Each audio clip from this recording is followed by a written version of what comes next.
What would you do if the greatest day of joy in your city turned into the worst few seconds of your life? Tonight, we're diving deep into a story that shocked a city and the world. In just 77 seconds, a celebration turned into chaos, leaving over 130 people seriously injured, including children and the elderly. You'll hear firsthand what happened, how it unfolded, and the shocking truth behind the driver's actions. And at the end we'll ask, why do ordinary moments sometimes explode into extraordinary horror? Liverpool, May 26, 2025. The city is electric. Hundreds of thousands of fans line the streets to celebrate Liverpool FC's Premier League title win. A historic moment that brought joy to generations. Flags waved, songs filled the air, families and friends came together. It was one of those evenings people would remember forever, until something unthinkable happened. Just after 6 p.m., as fans cheered and celebrated on Water Street, a gray car, a Ford Galaxy, appeared out of nowhere and sped into the crowd. People were jostled, thrown aside, and crushed. Screams replaced chants.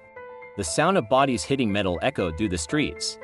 Witnesses later described the frantic moment, the car moving at speed, people trying to jump out of the way, parents shielding children, and others rushing to help the injured. Paramedics and police raced into the chaos. Some rescuers were hit themselves. One paramedic was struck by the vehicle during the response, a stark reminder of how unpredictable the scene had become. People were trapped under the van. Fire crews had to physically lift the vehicle to free them.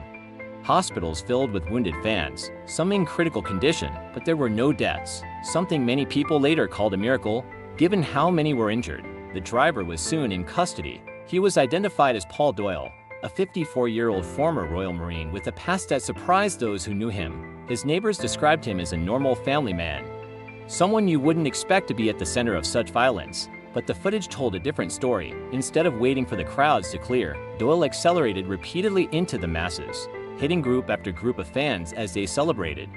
He later told police in custody, "I've just ruined my family's life," a chilling admission with echoes of remorse and horror. During sentencing, dashcam video was shown in court, footage described by the judge as truly shocking. It showed Doyle driving through the crowds, swearing and revving the engine as people fell around him.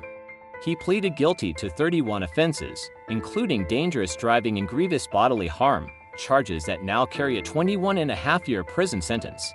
In court, victim impact statements revealed lasting trauma, both physical and psychological, that will never fully heal. Amid the horror, there was a moment of courage. A bystander, a former soldier named Daniel Barr, climbed into the vehicle and put it into park, stopping the rampage before even more lives were lost. His quick thinking is credited with preventing the tragedy from being even worse. He was later commended for bravery, a reminder that even in the darkest moments, people rise to do extraordinary things. No one has been killed, but the cost is still enormous. More than 130 people were injured, including infants, teenagers, parents, and grandparents. Some will carry scars for life, physically and mentally. Police confirmed early on that this was not a terror attack, but an isolated incident of violence driven by rage. The city grieved and then rallied, honoring victims and thanking the emergency responders who worked without pause. This story isn't just about a crime. It's about how a day that should have been pure joy became trauma in an instant, and how quickly human lives can change. So here's the question we leave you with.